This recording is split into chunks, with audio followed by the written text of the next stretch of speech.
isn't it? It is the parent that I'm so fucking, I get away with murder. I'm a dad too, but I can fuck off for 30 years and they'll probably come and find me on some daytime TV show and forgive me, won't they? Because girls are lovely to their dad. But this is absolutely true. My 12-year-old Martha, when she was about 8, this is absolutely true, came up to me very quietly and said to me, "Daddy, are you gay?" Genuinely, she's not being homophobic. She genuinely thinks I'm living a lie. But it's very hard. If you are, and you must get this. You're quite a effeminate man at the back. But if you're quite an effeminate dad, but if you're naturally quite a softie, it's quite hard not to be very camp when you're being a loving dad. It is like in the morning, I'll still go, "Morning, Martha, my little toodle-oodle, bit gay, Daddy." Okay, sorry. Grace, my little one, wanted a story. And I said, "Okay, Grace, I'm going to tell you a story about a pixie called Clarence." Martha was right there. "Bit gay, Daddy." "Okay." A builder called Jeff. They're both going, "Is that your boyfriend, Daddy?" Fuck off. Builders freak me. Do builders freak you out? Soft man at the back. No. What do you do for a job? I work for a bank. You work for a bank? Oh, right, okay. It's kind of it's not an important job, is it? No, I was trying to work out why builders freak me. It's men who do proper stuff. Because we all will always need builders. We're never going to need comedians or bankers. Well, if we got back to a state of nature, we would not need us. Do you know what I mean? Like, if we flood or we have a massive earthquake and things need to be, we will need builders to rebuild our society. No one's going to need a comedian. Oh, anybody want to see a show? Not at the moment, Hal. We're rebuilding civilization. I think that's why they bother me, the doers, men that can do that. I tried to work on a building site when I was a student and I just never fitted into their culture. Do you know what I mean? Like, a woman would walk past, they'd do a little bit of builder flirting, she'd giggle, walk on. I'd try it, woman would walk past, I go, "Hi, oh, sorry." Saw you walking past there. Wow, I'm a bit smitten, I really am. I was just wondering if you wanted, no, I'm sure you don't, I'm a bloody fool, Father was right. I've had a builder come and give, just come and work. He came and worked for about 4 days and then just went away for 2 weeks. There's builders that do that, just sod off. And I had to call him and it made me feel like a little kid whose parents had divorced and the dad was being really crap. It was the same conversation. Literally, "You said you'd come on Saturday, you said you'd be here on Saturday." "I'm really sorry, mate, I've been really busy, I can make it Tuesday." "Do you promise you'll come on Tuesday? Can we go to the park? I love you." Martha's there, "Daddy." I had a builder come and give me a quote on a problem and make the problem worse right in front of me. Right in front of my face. Literally, he was feeling my wall going, "Yeah, feel that damp, mate, that's chronic. That's soaking wet all down there, yeah? I put a little knife in, yeah? Watch it crumble. Look at the plaster fall away from your wall. Look at the size of that hole in your wall." That hole wasn't there when you arrived. It's fucking massive, isn't it, mate? Look at the size of that. No other job does that, do they? No other job diagnoses a problem by making it worse, do they? No, doctors don't go, "I think you've got brittle bones, mate, I do," and then stamp on your leg, do they? "See that, mate, your leg was like a twig, it was like a twig, yeah? I think you've got a dodgy heart as well." Boom! See how it lasts out, you see? I tried to help this builder. I tried to help him finish our kitchen once, and he just stopped and went, "Mate," and I kind of jumped because I'd been momentarily transfixed by the beauty of the bubble in the spirit level. But he just stopped. He said, "Seriously, mate, leave it. You don't know what you're doing. I'll finish it off." And that night I had a dream that I was making love to my wife, and he walked in and said, "Seriously, mate, leave it. You don't know what you're doing. I'll finish it off." Sadly, my wife had exactly the same dream. My wife is lovely, actually. She's well, not that lovely. We're having a bit of a row on the phone on the way here.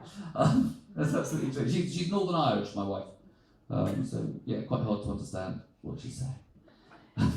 You ever been to Northern Ireland, folks? Yeah. It's one of the hardest accents. You ever been in a pub in Northern Ireland? Especially amongst loads of men. Yes, no, I don't know. I think this is why England has treated the countries around us so badly. We don't really understand what they're saying. We're rubbish with accents. For years, the Irish were saying, we'd like you to leave now. You want us to rule for hundreds of years, of course, no problem. The Scots were going, you can take our life, but you'll never take our freedom. We were going, you want the poll tax a year early? Of course, consider it done.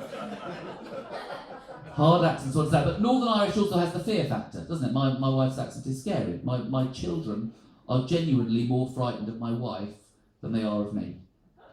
And I've actually sat my kids down and said, don't you find me a bit frightening? And they say, no, your face wobbles when you get angry. Is that true? The kids are more frightened of you? Yeah, that is very much the common thing now. I mean, when we grew up, it was our dads we were scared of, wasn't it? Is it me being slightly older generation? Totally terrified of my dad. If I was naughty, my mum would say, wait till your father gets home. But I mainly work in the evenings. When my kids are naughty, my wife says to them, wait till your father goes out. That's the wrong way round, isn't it? So does my wife. My other kids are scared of my wife. Martha came home from school the other day, and she'd been a bit bullied by 3 boys on her way home from school. And they were boys she knew, so it wasn't that serious. It was quite nasty. It was dancing around her going, your dad's gay, you know? She fired back with, I was the one that told you. No, she was serious. She did get hassled by these boys. And she comes in and she tells us, and she said, these boys hassled me, and we said, right, where are they?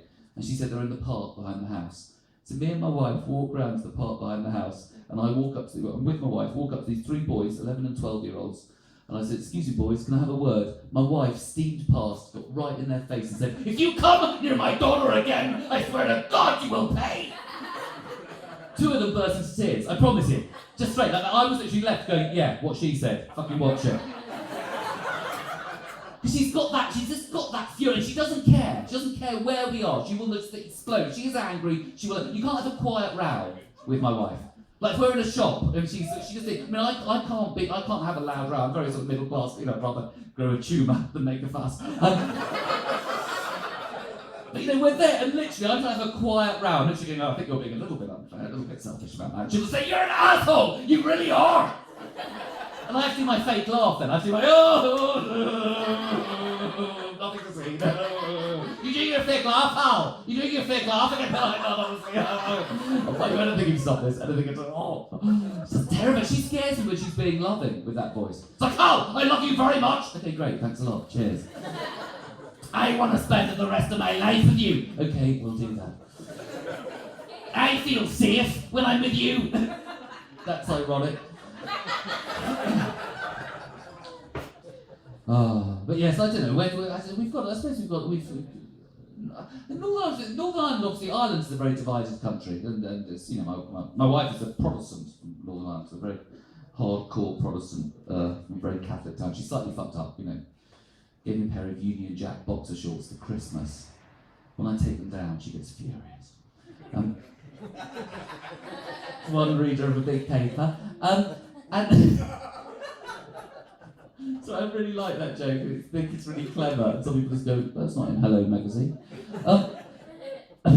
Sorry, it's not that good a joke. I won't be snobbing it. No, but obviously Northern Ireland is a divided community and Ireland is a divided country. But the whole of the UK is very divided. Is it not? Do you have any Scottish people here? Good, fuckers. I did a gig in Scotland 2 weeks ago, and the whole room, I said, is it true that when England play football, you support the opposition? And they literally went, fucking yes! So that's my Northern Irish. What's a Scottish accent? I can't do Scottish without going Northern Irish when I'm tired. I'm not. Honestly, I've been writing all fucking day, and I've really got Radio 4 series early next year. Honestly, you really don't realise how much you don't deserve me. Now, I can't do a Scottish accent. What is a Scottish accent? What is a Scottish accent? Fuck off. Billy Connolly. Yeah. Anyway, they were screaming that the English, we hate the fucking English, we'll support wherever England are playing. Whenever England play football, we support the opposition. And I really pissed them off, because I said, you know what, we do the same to you, we just never know when you're playing. Okay, I fucked the gag up by not being able to do a Scottish accent. Like, Glasgow, fucking up. Yeah, that's it, back again. No, but we obviously have an England-Scotland divide, we have a north-south divide within England, don't we? Do you have any northern English people here? Yes? Where are you from in the north? Sheffield. You proud of Sheffield? I'm going there on Thursday. I absolutely am. Yeah, what is there to see? Exactly. Why are you proud of Sheffield? It always fucks them up. It always does. People who are proud of cities, I'm proud of where I'm from. I think, I'm not having a go at you. I'm not having a go at you because everybody does this. But I think, I don't know why we're proud of city, why we're proud of somewhere. We should be proud of ourselves. Do you know what I mean? Sorry, I know there are. What are you proud of, sir? Community. But there's communities are everywhere, all over the world. Why are you particularly proud of Sheffield? Because it's the one I'm from. Yeah. It's quite a basic thing, isn't it? It's not really. Do you know what I think? But I think, do you not think also this sort of tougher, more working class identity makes people prouder? Yeah, it's true, isn't it? Our proudest places, we're the proudest part of London, the East End of London, the roughest, toughest part. We're proud of toughness. Sheffield, I bet you there's a sort of thing. My sister's married to a guy from Sheffield. There's a kind of pride in Sheffield. Glasgow, people go, Glasgow, fucking, it's a tough city. I mean, obviously none of these places really are tough.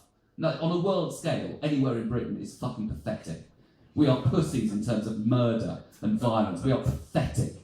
Like if somebody from Colombia or Honduras or South Africa or Afghanistan or Syria heard a Glaswegian going, you don't want to fuck with Glasgow, they would piss themselves laughing, wouldn't they? That's like us hearing somebody say there's some very rough areas of Leamington Spa. It's pathetic. But we think we're talking Sheffield. I'm not going to get you, but Sheffield, fucking pussies, the whole city. On a world scale, obviously compared to this, fucking horrible and scary. Scary that, God, how did you get in? But, do you believe in the North-South? Do you believe in the North-South divide? Do you believe in it? Yeah. I do. I think we should build a wall and make it official. I do. Obviously, you can build it. Well paid for it. But it's also, I get really annoyed by it. I will go up to Sheffield. I'm doing a gig in Sheffield on Thursday, and I will go up there and I will have to deal with that whole thing. Oh, fucking Southerner with their way. And it's bullshit. It annoys me. It's crap. It's crap. They go, Northerners were real people down to earth. Southerners, they're all wankers, they're all rich. It's bollocks. The assumption that Londoners, I get this assumption a lot living in London. Like, I live down the road in Enfield, what we're talking about. My career has not gone well. Londoners, the assumption that Londoners are rich is ridiculous, because London itself has the biggest concentration of poverty in the UK. That's a fact. The biggest concentration of poverty is in, not me, thank God. No, this goes tits up, mummy bails me out, but there's a lot of poverty. I grew up in Ealing. I grew up very Ealing, West London, very nice, very lovely. The Queen of the Suburbs was what it was called in the Victorian era. Coincidentally, also my nickname at school. But it's a very, very, very middle-class family. My mum and my sisters, when we gather together, it is disgustingly middle-class. It's so, like, everything is lovely. It is like, are you well? Yes, I'm lovely. Are you lovely? I'm lovely too. We're all lovely. We're not really lovely, obviously. It's just because middle-class people can't do confrontation, so we keep everything at a lovely level. It's why you never see middle-class people on the Jeremy Kyle show. You never do you? You never see people going, she's sleeping with your best mate! Well, obviously, I'm not happy about it, Jeremy. It would be rubbish, wouldn't it? They're having a baby, she stole money off you to buy drugs! She is a bit of a character. We can't do conversations with middle classes. I'm one of the most very annoying middle class people, because I'm not middle class but quite left wing. Because I was quite left wing, got a very strong middle class guilt complex, and I get so upset reading about poverty and war in The Guardian that I've had a couple of glasses of Chateau Latour 56 to calm down. I want to help the poor, I just don't want them living next door or go to school with my children. I am quite pleased. I think we're living in a horrendous time, aren't we? Horrendous time for politics. We've got such wankers in charge. I mean, who's the most popular politician in Britain? Do you know who this is? Boris. Boris. You don't need to say his surname. Why do you think he's popular? Because he's not normal. He's not normal. He's a bit out there, isn't he? He's a bit out there. He's a character. He's funny. Oh, what? When did we start deciding that was how to vote for people because they're a little bit funny and entertaining? Is that ridiculous? Isn't that embarrassing? I mean, if Hitler had got enough episodes of Have I Got News for You, he might have never been defeated. It's just, they're entertaining, they're funny. No one thinks about what Boris Johnson actually does or stands for, but he's funny, he got trapped on a zip wire. It's pathetic. We might as well just... Honestly, the memory makes you laugh. I will give him my vote. Fucking listen to what he stands for. It's ridiculous. People didn't die in wars. I'm dying on the beaches so that people will vote for a funny man.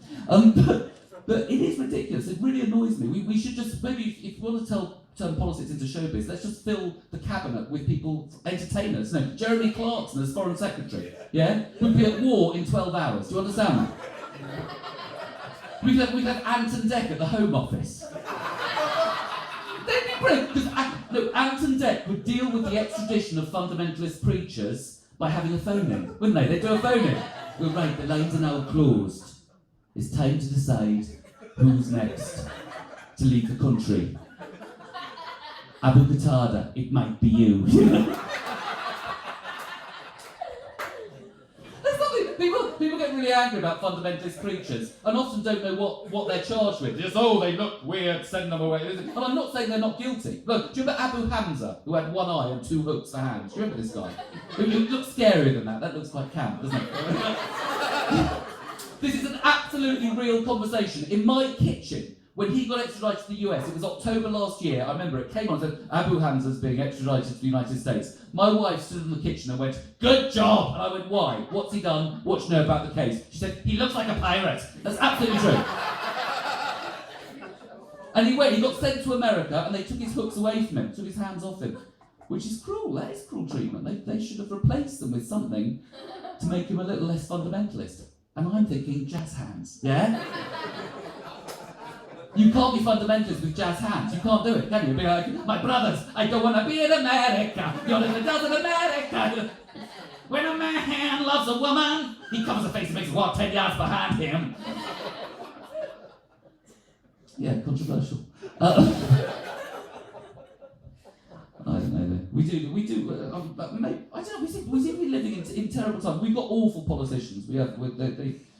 That's why Boris is loved, I suppose, because there is such a. They're always trying to suck up to us. I think that's what bothers us and annoys us so much. Every politician is trying to show how in touch they are, which just shows how weird they are. Every speech they make, they're dropping in how they've met people. Here it is. It's like I met a man the other day. I met a pensioner. I asked him if he was worried about crime, if he felt safe in his house. He said to me, who are you? I'm calling the police. Get out of my bedroom. I met a woman in Birmingham. I asked her if she was working. She said it was 30 for oral, 50 for full sex. But I do also think we're living in... Do you not think we've got harder about poor people? God, I'm tired. About poor people. They think... how old are you, Sheffield guy? 41. Oh, God, that's everybody. Do you remember the 80s? Yeah, oh, fuck, that's going to bring back memories. I fucking do, and fucking Sheffield was fucked. But do you not think we were nicer about poor people in the 80s? Do you think we had more empathy for people that were suffering during the Depression and the shit they were getting, and that we've got less empathy now? Don't you think? I think we were all poor in the 80s, weren't we? Oh, no, sorry, in Ealing we were doing very, very well. But, I'm sorry, I know it was awful up there. I do know it was terrible, but God, there were some lovely moments. So Daddy's tax rate went right down under Lawson in '87. But I know, I think it was shutting steelworks and mines. But oh, fuck, I'm gonna get punched. I'm gonna walk by him. What the fuck am I doing? No, but honestly, do you not think we seem to have, the way the government is cutting benefits? The way we seem to have, poor people being represented in this country as being, they're all scroungers, they're all benefit cheats. They're being paid about 20% less in benefits than anybody in Germany gets when they're unemployed, or the French, whatever. We really are hitting the poor harder than we've ever hit them. And I've worked out, people are like poor people if they existed about 150 years ago. And they're singing in musicals. We fucking love them now. How popular was Les Miserables, the musical? We fucking love it when they're singing. Oliver Twist. We fucking love poor people. If they could just hold a tune, maybe they'd be more popular, the poor. There was a guy begging on the tube, and nobody was giving him anything. I just thought, if he'd just been going, I dreamed a dream of time gone by. Imagine getting mugged and getting sung to. That would make it easier, wouldn't it? You've got to pick a pocket or two. Give us your iPad or I'll cut you. You'd do it, wouldn't you? So I've started writing the musical for about 100 years' time, and we will start feeling some compassion for what the poorest in society are now going through. In 100 years' time, we will look back and go, shit, they're getting shafted. We will remember. And I'm writing it. It's just called Chad with a big exclamation mark, my musical. It's very much work in progress. Very simple songs like, people say I'm not a hoodie just because I wear... Oh, fuck, I've got that the wrong way round. I can't remember my jokes, I'm too tired. comedy song. I wrote this today. My comedy song. Each of my kids I love like mad. Each of my kids got a different dad. Okay. I'm not a natural writer of musicals. I just thought it was. No. Anyway, my theory is that we're so rough on the poor. This is my theory because we're all quite financially insecure now. We've realised how fucked we are. I don't have a proper pension. I'm fucked. Having said that, I'm in show business, so I may well spend my 70s in jail. And the woman going, oh my God, did you say that? Yeah, the opportunity is opening up in show business at the moment because the people being taken. Royal Variety is looking more possible. People realise. There's 2 parts going in Corrie. Fucking hell, an animal hospital you presented me. No, it's horrible. It's fucking horrible. Even though, Jimmy Savile, Christ, I knew he was a Catholic. I didn't know he was a practicing Catholic.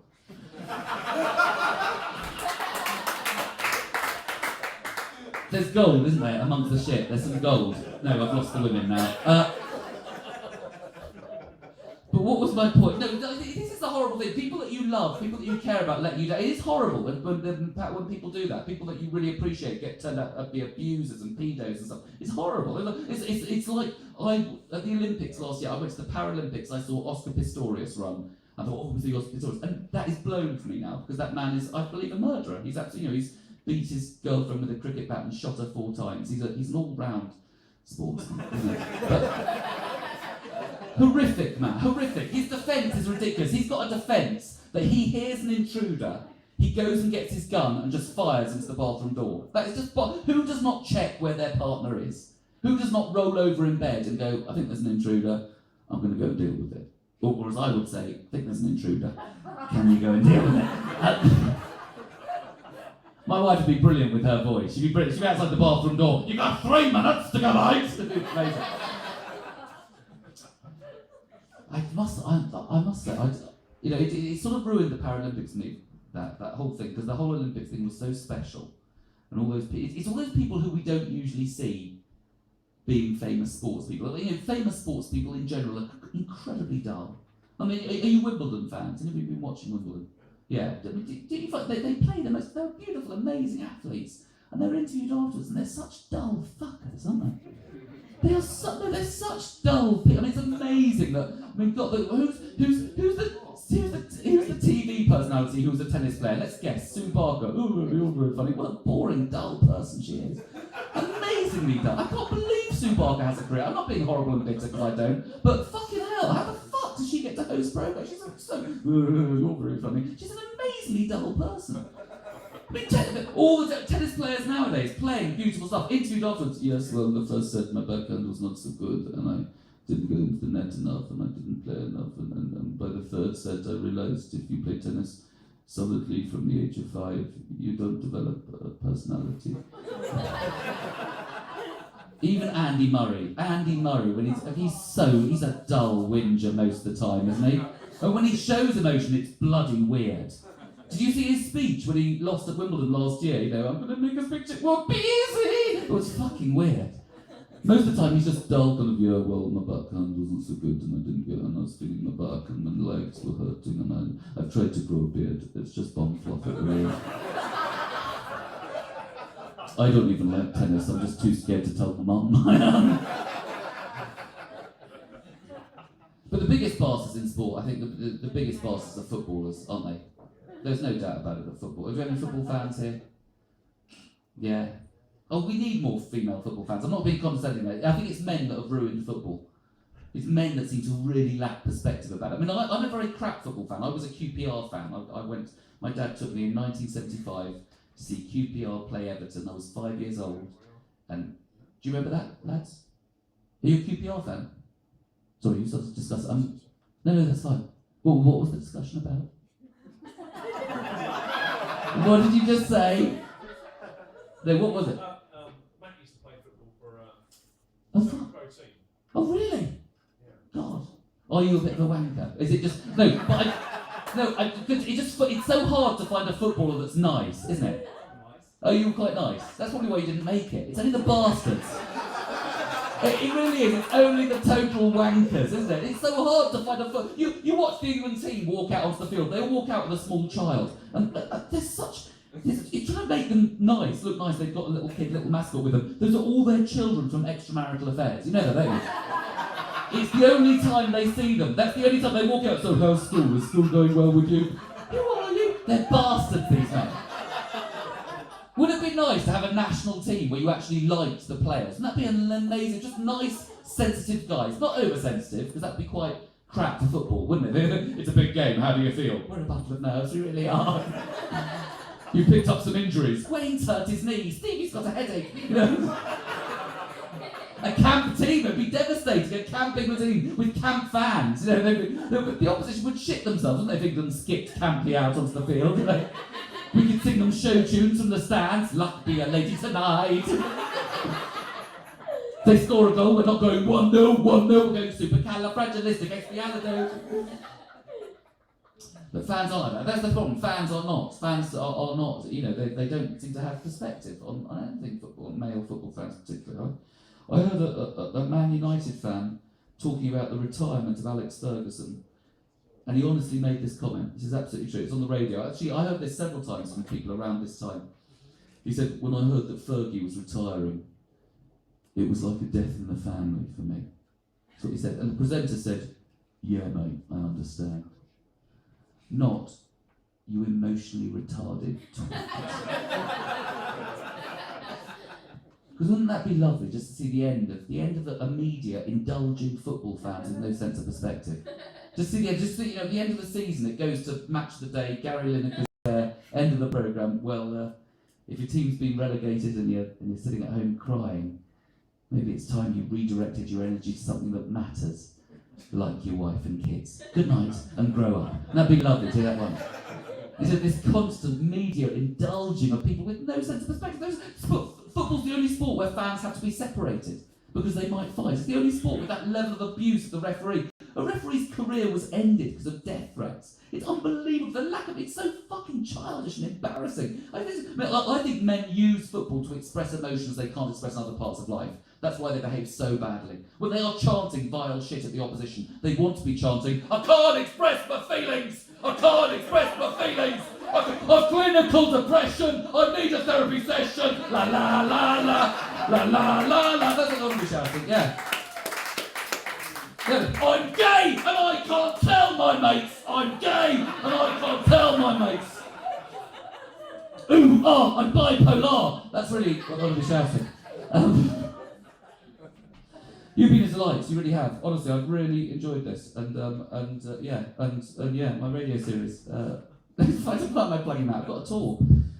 Don't know if I'm near here even. Come and see me in the autumn. Why am I plugging myself? Sorry, I really should have got more sleep. You've been delightful, you really have, especially in Sheffield, man. I'm really sorry that I abused you. It's all a different world up here, and let's not make it personal. And I will press charges if we do. Punch me. Good luck. I hope you had a nice. Yeah, is it your husband's looking after the kids? Is he? Your partner? Oh, he's there. Oh my God! Is this one of these? And you all sit. God, this is like the 1930s. We sit as blokes, and the women sit there. We talk about war. We talk about dresses. What the fuck? Do you not mix the sexes in? There's a weird St. Albans thing over there. Only good for one thing. Fucking did you get a babysitter or did you just fuck off? Okay. Wanted to check before we called social services. You've been a delight, you really have. Enjoyed them well. You know, have a safe journey home. Or a safe journey home. Of course, he's safe. It's St. Albans, no crime here. Thanks very much. I'm Hal Cruttendon. Cheers.